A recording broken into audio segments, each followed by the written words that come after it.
Brother Sherry. Good morning, everyone. Good morning. Welcome to the San Francisco Center for Spiritual Living, where... Okay, well, some of us know we're ready. My consciousness makes a difference. Am I having a word of thing here? Am I good? Okay. My consciousness makes a difference. This is the only place anywhere near this place, anything like this place. So if you find yourself in this wonderful place this fine, November morning, then you are here by divine appointment. It cannot be accident, because the universe is always unfolding for your highest good. And when you recognize the truth of God in, through, and as all creation, you always know that wherever you are, whatever the circumstance is, the divine is always present. Now, the theme for the month is talking about grace. Thank you. Just in case very, very good. We're talking about grace, and grace usually indicates the love of God in action, recognizing that God is present. I remember in the Pentecostal church, they would just have an expression where they would say that God's grace is sufficient. Dr. Holmes basically talks about grace, and he says it's not an individual law. For those of us who've taken the classes, you know Dr. Holmes is big on laws, and he's always breaking down the creation of the universe and reciprocity with a variety of laws. And I like to think about it as Dr. Holmes has done something that I think that no one else has ever really done quite the same way. And what he's done is he's given us an intellectual cookie. And when I call it an intellectual cookie, he's taken spirit, he's taken ancient wisdom, something that's been present throughout all antiquity that people have known about, but because he's familiar with the workings of the Western mind, he broke it down in ways that would intrigue the Western mind by assigning it a group of laws. And as we begin to learn what the laws are, this is what I remember from my foundational class, as you begin to learn what the individual laws are, law of attraction, law of reciprocity, law of correspondence, immensely equivalence, as you begin to study these laws and learn how they apply in your life, it's like chewing, masticating a cookie in your mouth. And what happens when you do that? You begin to salivate, yes? Yes. Yes? Okay. And so what Dr. Holmes has given us is an intellectual cookie that as you chew on it, you salivate consciousness unknowingly. You come to a place of awareness that you didn't know your steps were bringing you. You turn the corner and then you're there and you realize, I've always been here, I just didn't have the understanding of what there is or what here is. Are you following me so far? Yeah. Okay, thank you. This is what in the traditional church they call the grace of God, recognizing that wherever we find ourselves, there is something called God. Someone called God, however you choose to express it, but that God exists in, through, and as all creation, and because it is the nature of God to be giving of itself, himself, or itself, God's nature is giving of itself. Dr. Holmes says that love is the self-givingness of the Spirit to its creation, meaning that the activity of love is literally God unfolding in our own lives, in our own being. That activity that we call love is actually God activating itself in us as an activity. Are you with me so far on this? Good, because it seems to be going for a ride here, and I'm having fun. And so there's this activity within us that we call God, and they call grace, and it means that there's something wonderful happening in my life right now, and the wonderful thing that's happening in my life supersedes any idea of lack or limitation that I'd be having at the moment. And this is why they say in the little church that grace is sufficient. I mean, I don't even have to pray about this. I don't have to do anything. What I need to know is that the grace of God that's already in my life is enough to handle whatever the circumstances that I'm going through right now. Are you with me on this so far? And this is good to know because, thank you very much, because, you know, it's every 4 years we have this general presidential election, and nothing polarizes the country, as far as I've seen, like a presidential election. And people divide up lines. And, you know, some folks don't even want you to know what they're thinking because they know what you think, and that's not what they think, so they don't want you to know that they think stuff that you don't think because they don't want to jeopardize the friendship they have with you, because some people think if you think that, then you can't be friends with me because anybody who thinks that obviously doesn't know who I am, and therefore you can't appreciate where I'm coming from, and so, you know, you just get caught up in the soup. Are you with me on that so far? Yes. Okay. Man. Grace.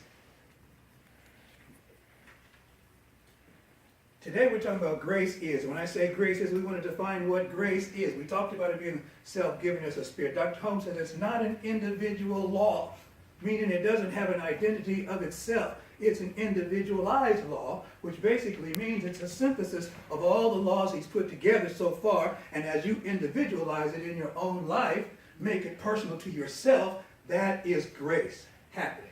Is that clear? Okay, so we experience grace to the degree that we individualize the law of creation, or the law of creation, law of cause and effect, or the law of beingness, meaning that everything that's happening comes from first cause, which is consciousness, and that as I individualize consciousness in my own particular life, as I individualize the activity of recognize, when I say consciousness, consciousness is that place where I know all things, I am all things, I'm all places, where I let go of my idea of who I think I am, and which is a pretty good trick because I spent a lot of years, most of us spent a great deal of our lives building up this idea of who we believe ourselves to be. And we've defended that idea with great force and ferocity. And the realization that I'm really not that thing, that I'm really not that persona, that I'm really not what I've been telling about myself, allows us to grasp a continuity of consciousness, a realm of pure potentiality where it's possible for me to be something different than what I've been telling myself. And once I'm willing to let go of what I've been telling myself and I begin to embrace the idea that there's possible, it's just possible, that there's more to me than flesh and bone, I enter into a realm of possibility where anything can happen. And if anything can happen, then I know now that my intention and what I think about and the preponderance of my thought is affecting the circumstances that I'm in. And so if I don't want to be the old Moata anymore, I start thinking about who the new Moata is. And so I stop talking about what happened to me. And this is a critical point in creation, people. If you want to create something different in your life, stop talking about what happened already. Because as long as you talk about what happened already, you're galvanizing the entire cosmic force of the universe. You're taking the little creative essence of the divine, and you're saying, let's make more of this. And you know, if you have a mold for a cookie, you can just keep on making that same cookie over and over and over again, and the cookies all come out the same. We can still have the same cookie. I don't like the way this cookie looks. Let's make another one. I don't like the way this cookie looks. Let's make another one. So we keep making the same cookie, but we keep saying it's the wrong cookie, but we don't want to take any responsibility for being the mold through which and by which the cookie is being made. Yes? Yes. Okay, wonderful. Amen. And here's the thing about it, you know. I remember when I got into philosophy, they talked about, well, you're blaming the victim, you're making it the victim's fault that they're in the circumstances. That only works if you have a philosophy where victims are allowed to be. But in the consciousness of oneness, and this is one of the things that's difficult for some people, it was difficult for me, a challenge at least, an opportunity to embrace the idea that the only way I can be a victim is if I give my power away. If I give my power away, I acknowledge that I have no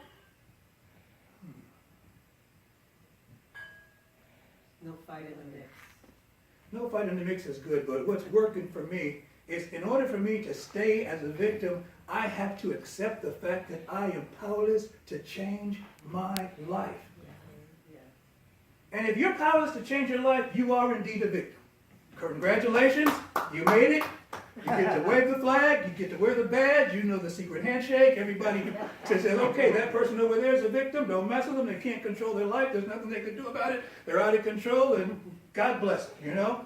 And some of us work really, really hard to be that. I've worked really, really hard to be that before, but I'm working even harder and with more passion to say, no, this isn't who I am. I thought I didn't have the power to change my life because I didn't know I had the power to change my life. But now that I know that I have the power to change my life, I realize I always had that power. I just didn't know I had it. And it's interesting, people, because, you know, they say you can't change your past. That's not true. You can change your past, but you have to remember it differently. Because if you keep remembering the past the way the past happened, then all you're going to do, that's the cookie cutter again. Your memory is the cookie cutter. And it keeps... It's an assembly line of my thoughts, and I keep producing the same thing. So how do I remember things differently? When I accept the realization that God is all there is, that God has always been all there is, that there's nothing else, regardless of appearances, regardless of what I've been through, regardless of circumstances, regardless of what I thought at the time, once I get it, and you know, once I get it, that's what the classes are good for. Once I get it, that God is all there is, and that I'm one with God, well, when did that happen? When did God start being all there is? And when did I start being one with God? Well, gee whiz, man. God's always been God. You can't take that away from God. That's the whole nature of God. There's no creation story where God came into being. All the creation stories are how people came into being, and God's always been here. Well, being one with God, that means I'm one with the continuity of spirit. And so when did I begin to be one with God? Well, it didn't happen when I became aware that I was one with God. See, I was always one with God. I just didn't know I was one with God. It's interesting about what you don't know. You know what? And I'm going to say it right here. I'm going to give you the Reader's Digest version. I had a friend in elementary school who used to chase me home every day from school. I snitched on him. I didn't know that that's not a thing you're supposed to do. I was telling the truth. I thought that was more important than anything, but the guy lived right down the block from me, so he was very unhappy that I told the teacher that he stole that graham cracker that was missing. I'm in kindergarten, okay? I don't know. So Gary McDaniel says, I'm going to beat you up after school. I'm terrified because he acts bad. You know, on the block where I live, he's pretty notorious. So I ran home from school every day. He chased me every day. That was the way it worked.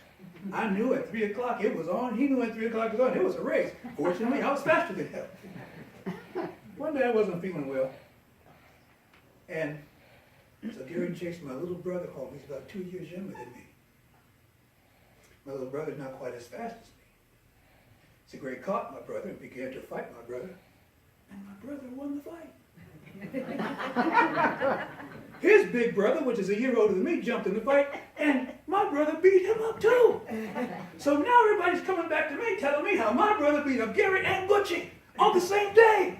And I'm like, no, that's not possible, because I know Gary can beat me and I Butchie can beat Gary, and so therefore, this could not happen. I didn't have a place in my consciousness as this could be true. Are you with me so far on this? This is impossible. But everybody kept telling me it happened, so finally, I started thinking, well, maybe it is possible. But you know how I figured it out? The next day at school, Gary looked at me completely differently. Gary didn't look at me like a predator anymore.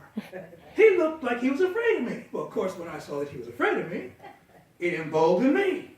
I wasn't afraid of him, and we had a race home that day. But I wasn't winning the race. I began to chase him. Nothing changed, people. The point I made is I never fought Gary, ever. But our consciousness changed. Are you with me so far? All of a sudden, he changed who he thought he was. I changed who I thought I was. And the rest is history. People, wherever you find yourself right now, the moment you decide that you're one with God, the moment you decide that you're whole, perfect, and complete, the moment you decide that the power and the presence of the divine is flowing in you and through you and as you, the moment you accept that you're a walking, talking, living, breathing embodiment of the divine, the moment you accept the fact that you have unlimited potentiality in your life and that anything is possible and that you can do all things through the truth that lives and breathes and has its being in, through, and as you, that is the moment you change everything about you. And you go back in time now, it's like, and you can think about it, it's like, well, you know what? I thought I was powerless in that situation. I did not know that the presence of God was also present then. What would I have done differently in that circumstance had I known that the presence of God was also present in that moment? Would I have made some different choices? Most likely I would have. Because I'd have chosen something that would empower me, even though at the time I couldn't think of anything that empowered me. Even though I might not even be able to think of it now. But I know God is all there is. And God's not scared of God, and God's not too complicated for God, so that means whatever happened before could have been different. Are you with me so far? So if it could have been different, that means I get to remember it differently. And the moment you remember your past differently, you are changing your past because you're creating a new narrative of who you are and what you are and how you came to be. The moment you change the narrative of who you have been, the moment you accept the realization that the power and the presence of God that's living and breathing and flowing and having its being in, through, and as me right here and now has always been and will continue to be, you can now remember a different reality about your life. And as you remember that different reality, you will obviously construct a reality where you are empowered to be, do, and have something different. It's okay. Don't kick yourself for not choosing it before because you didn't know before. And see, people, we know better, we do better. When we know better, we do better. That's just the way it works. This is why one of the most powerful things in that whole crucifixion scene in the Bible is when Jesus looks up and says, Father, forgive them, for they know not what they do. That's what's going on with everybody. We don't know what we're doing. We don't know what we're doing. So forgive yourself for not knowing. That's step one. Forgive yourself for not knowing. This way, you step out of victimhood and into victory. From victim to victory. It's recognizing I've had it all the time, and now I'm using it to my advantage. Universe is full of examples of grace. We turn to nature. I always like to turn to nature and look at how grace works. You know, certain insects only birth into being when the plant that they like to eat begins to come up. If that plant's not there, the insect doesn't show up. Why is that? Because the insect doesn't want to eat anything except that plant. I have a butterfly that comes in my yard, the Gulf frittery. It likes passion fruit vines. And I have passion fruit vine in my yard, and I find it from the southwest down in Mexico all the way up to up into Oregon and out into the Midwest. This butterfly proliferates because passion fruit vines grow there. And where there's no vine, they don't grow. I heard a story the other day about the cotton industry, and they were losing tons of money because the boll weevil, which loves cotton, was coming in and decimating the crops, and the farmers weren't able to harvest anything because once the weevil got in the cotton and ruined it, you couldn't exchange it for money. So you follow me on this right here? Yeah. And this was going over several periods of years. And so finally one farmer said, well, maybe if we just stop planting cotton, we'll plant something that the boll weevil doesn't like. Everybody thought it was crazy, of course. How are we going to not? Let's plant peanuts. Well, nobody had ever heard of anybody really making any money off peanuts, and so that was a ridiculous idea, but the man made peanuts, and he made money the next year, and so everybody else decided to try it too, and they began to bring in 4 times as much money with the peanuts that they ever brought in cotton, and many of the farmers never went back to cotton again. And that's why, you know, peanuts are big in the South, and we eventually had a peanut-growing president. That's the story of the stone that the builder rejected becomes the chief cornerstone of the building.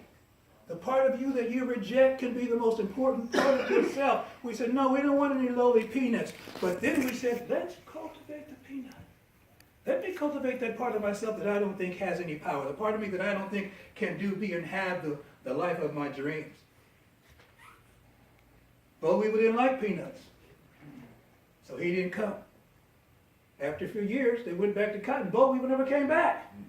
He's convinced this isn't the place for me to be. You can initialize your thinking process and inertialize your thinking process in such a fashion that the old thoughts of lack and limitation are no longer welcome in your consciousness. And you can even get your ego, which many of us have decided is the devil. That's the new thought equivalent of the devil. Anything that the old church would say the devil made us do, we say the ego made us do it. But your ego has one purpose and one purpose only. And that's to see that you get your needs met. And trust me, people, once the ego is convinced that consciousness is getting your needs met, it steps out of the way like, I'm good. You seem to know what you're doing. You don't need my help anymore. I'm going along for the ride. What a concept. Grace is. That's a declarative. Grace simply is. You can ask the question, grace is? That's Einstein's equation. Is the universe friendly? Is the universe friendly? We know the universe is friendly because the universe continues to give from itself. Everything we need to exist is already here when we get here. The passion fruit vine is already here. You know, the cotton plant that the boll weevil wanted was already there. When the plant wasn't there, the boll weevil didn't show up.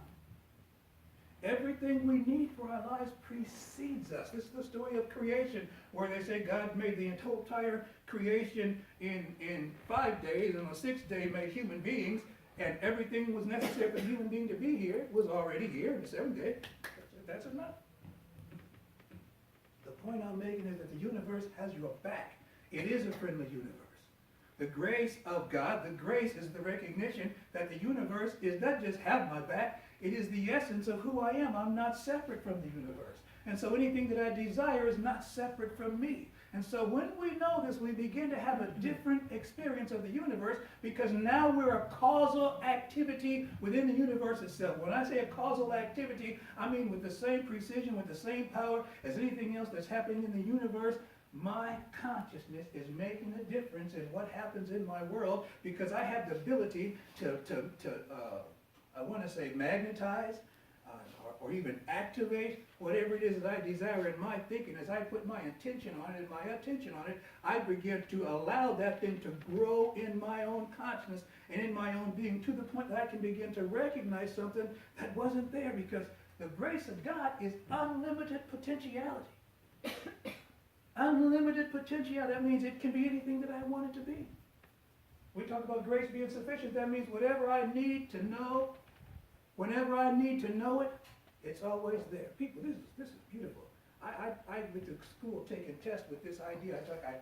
I don't need to know everything on the test. I just need to know what's on the test when I need to know what's on the test. I don't have to study everything that we have. This is a technique that I use specifically. So I'll pick up the book and I'm like, I just want to study what's in this book that I need to know to pass this test. I don't want to spend any time reading stuff that's not going to be on the test. So I'm opening your book, and I know that you're going to point me to what I need to know, and I thumb through the book. Oh, this looks interesting. I start, oh, that looks good right there. Just move through the book, looking for stuff that's going to be on the test. You've already told the universe what your intention is. I intend to study everything that's on this test. Well, the universe knows what's on the test. You're part of the universe, so what's on the test begins to light up in your consciousness. And you study those things and you do well on a test because you recognize, I'm one with everything that the test is. The tree that made the paper, the dye that made the ink, the person who came up with the questions. I'm one with all of this. And you begin to let the realization that there's something wiser than you, brighter than you, stronger than you, bigger than you, that's living this life through you.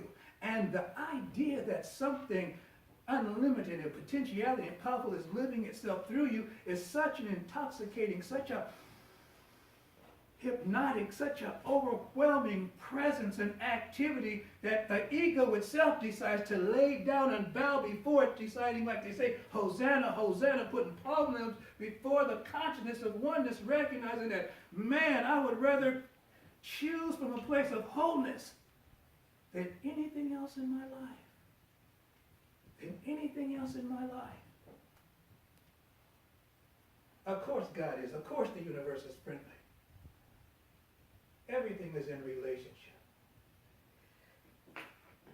That's another activity in beingness, in grace. That I'm in relationship with all things. And guess what, people? What that means is every relationship that I have is manifesting itself over and over again. And if I want to have something happen different in one place, I have to be willing to have that difference everywhere. It means I don't get to have people that I don't like. It doesn't mean I don't get to like people. I get to not like people. But what that means is I have to recognize that me not liking them has nothing to do with who they are. And everything to do with my expectation of the universe. And the reason I don't like them is because I think they have the ability to harm me. Because otherwise I have no reason to fear them and therefore not like them. But once I understand that nothing can harm me because I'm one with the activity of God and one with the illness of God, I don't take time to not like people anymore, because what I really want is for my greatest, my grandest authority to always be made present. And so I have to want that for everyone. I have to want that for everyone. And every person I don't want it for allows a space in me where I don't get to have it for myself. And I got to tell you something. I've grown. I haven't always been here, but I've grown enough in consciousness that I don't dislike anyone so much that my dislike starts to cancel my good. Are you following me on the equation? There was a time my dislike for you could be so intense that I didn't care if it made me not prosper. It was okay with me. I'll take it to the grave and we'll both suffer together. That worked for me. Because I felt like the victim, and all I could do to win was to keep my resentments with me forever. And as long as I get to keep my resentment, that means I'm right. And as long as I'm right, that means I'm winning. I'm remembering that song, was it Sundown? Sometimes I think it's a sin when I think that I'm winning and I'm losing again. So I learned to just let go of my winning and just let God direct my life, knowing that there's something called grace. Grace is like the wind, currents of the wind. Grace is like the currents in the sea. They're just going to keep doing what they do. It doesn't matter what the ship thinks it's going to do, and it doesn't matter what the airplane thinks it's going to do, because the current doesn't really care. And this is a hard concept for us, because we like to think that there's a loving and benevolent God, and when we say loving and benevolent, at least when I say it, that means it's always giving of itself. It's always giving of itself, but it gives us as we believe.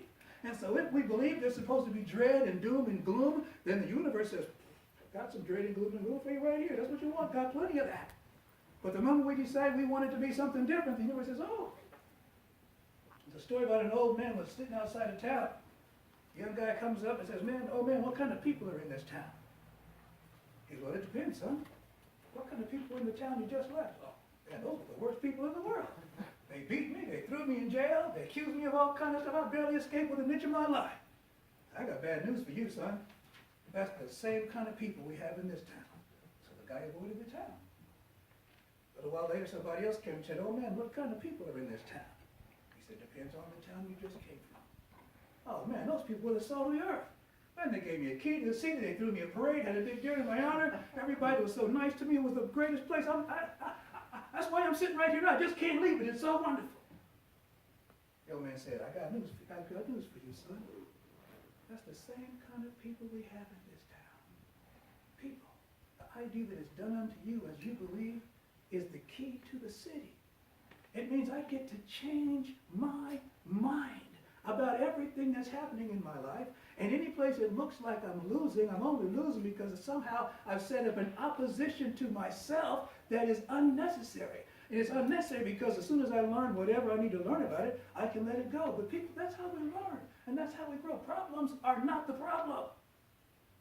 Problems are not the problem. Can we say that? Problems are not the problem. The problem with problems is we decide the problems are too great to be solved. We don't want to work on the problem. We want the problem to be bigger than us, and then the problem is the reason why we don't get to have what we want in life. And so therefore I can point to that thing and say, this is why I'm losing. This is why I'm the victim. This is why my life's not working. But problems are here to push us beyond our ability at the moment. The problem shows up as something that I don't know the answer to. So if I don't know the answer to the problem, I don't know how to solve it. I have to open myself to something bigger than me, something grander than me, something smarter than me, something stronger than me that does know the answer to the problem. And as I open myself to the realm of pure potentiality and I allow that idea to anchor and take root in myself, I encompass that idea and I solve that problem. People, you can see it happening when people start going to the gym. You know, you start going to the gym, you can't lift the heaviest weights in the gym. Most of us never get to the place where we can lift the heaviest weights in the gym. But I actually knew a guy one time, he passed our weightlifting class, he never came to class. The teacher was going to fail him. He said, wait, don't fail me. He said, if I can lift everything on the bench press, will you pass me? Because, sure I will. You don't know how much weight this guy had been lifting for a variety of reasons in his life. We won't go into that. Sure enough, he got under there, he lifted everything on the press. But he didn't start out lifting that, people. You start out with small weights and it makes you get stronger. And then you can lift bigger weights and it makes you look stronger. The same thing happens in consciousness. Sometimes in the foundational class we talk about the early manifestation of princes, palaces, and parking places. Those are the easy things to manifest, princes or princesses. We're talking about relationships, parking places, and places to live. These are fundamental aspects of being. And so we're tied into them at a very fundamental level. Are you with me so far on that? And so those are the things that begin to get activated when we start learning this new thing about consciousness, because at the fundamental core of who we are, this is showing up. But people, you can have that activity everywhere, because the grace of God is the essence of your existence on this planet. And when you can accept the fact that you are the grace of God, that you are always the greater good, that the presence is always flowing in, through, and as you, that's when you embrace the totality of your aliveness and your oneness. It's just beautiful.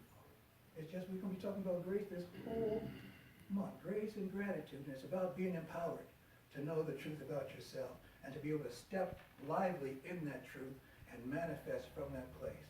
And so that's the end of the conversation right now. Thank you for